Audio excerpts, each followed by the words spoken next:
বলছি শপিং এ যাবো, আমাকে 10,000 টাকা দেবে? 10,000 টাকা? 10,000 টাকায় আজকাল শপিং হয়? তুমি 50,000 টাকা নিয়ে যাও। টাকা তো গাছে ফলে, নাড়াবো আর পড়বে। টাকা ইনকাম করতে আবার কষ্ট হয় নাকি? আরে কি হলো, নিয়ে যাও।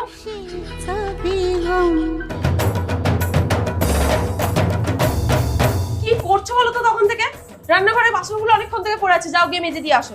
আরে বাসন মাজা কেন, আমি রান্না করে ঘর মুছে কাপড়গুলোও কেচে দেবো, তোমাকে কিচ্ছু চিন্তা করতে হবে না। আর এই অফিসের কাজগুলো স্বর্গ থেকে আমার দাদু এসে করে দিয়ে যাবে।